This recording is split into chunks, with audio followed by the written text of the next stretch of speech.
Hey everyone, welcome to today's explainer. Abstract code can often feel, well, incredibly dense, right?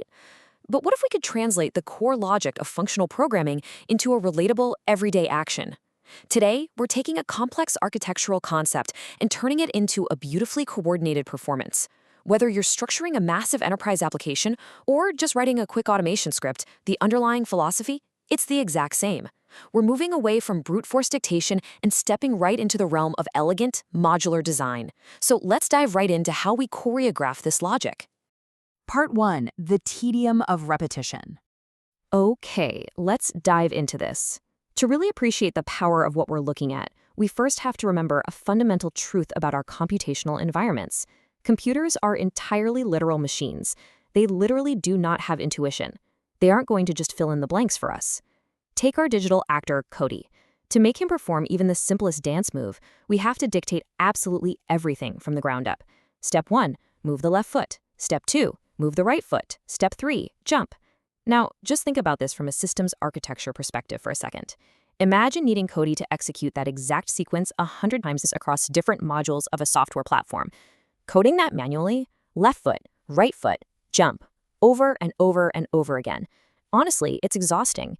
It fundamentally clutters the architecture, it bloats the code base, and it practically invites human error every single time a developer has to rewrite those basic, primitive instructions. It's just a logistical nightmare. Part 2, the dance routine metaphor. So what's the fix here? How do we group these repetitive instructions so we don't have to rewrite the choreography from scratch every single time? Basically, how do we escape the micromanagement? Well, we simply take that tedious left foot, right foot jump routine, bundle the entire sequence of instructions together, and give it a highly memorable name. Let's call it the wiggle. And this brilliantly illustrates the exact solution we rely on in advanced programming. This is our aha moment of abstraction. We stop listing individual, primitive steps, and we start calling out the routine as a single, unified concept. We're shifting the cognitive load here. Instead of the developer acting as a micromanager for every single foot placement, the developer becomes a true choreographer, commanding high-level routines. Part 3, creating the magic button. By naming this specific sequence, we've essentially built a magic button. Push it, and boom, Cody springs into action. We say wiggle, and he just knows. No micromanaging, no tedious step-by-step breakdown. The predefined maneuver executes flawlessly, instantly, right on the spot. You drop that command literally anywhere in your software, and the entire routine fires off perfectly without missing a single beat. It's rapid, it's reliable, and it completely changes the pace of development. In programming, this magic button actually has a formal name. It's our function. A function is basically a reusable set of instructions, where a specific sequence of actions is named to trigger complex behaviors with just a single command. So the crucial point is that this isn't just some beginner's trick, it's a structural standard. Even if you've been coding for years and building incredibly complex systems, returning to this core philosophy, abstracting tedious, repetitive logic into single, powerful, and reusable commands, is exactly what separates messy, unmaintainable scripts from elegant, scalable software. It is the ultimate tool for encapsulating logic so you can deploy it infinitely without ever rewriting the base instructions. Part 4, the power of functions. Let's look at exactly why this concept forms the absolute bedrock of modern, efficient code. First up, it completely streamlines tasks.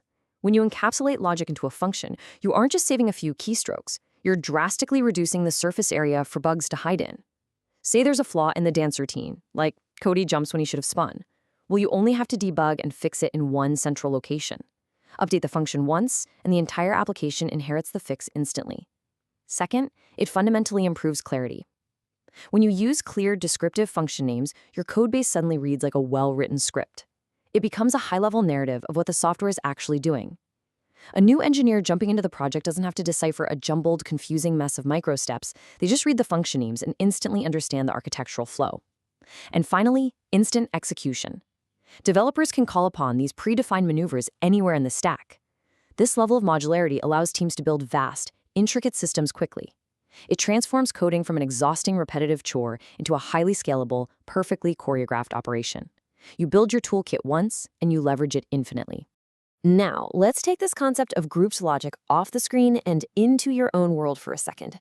Think about all the tedious, repetitive tasks you execute every single morning. You know, the sequence of actions you perform without even thinking.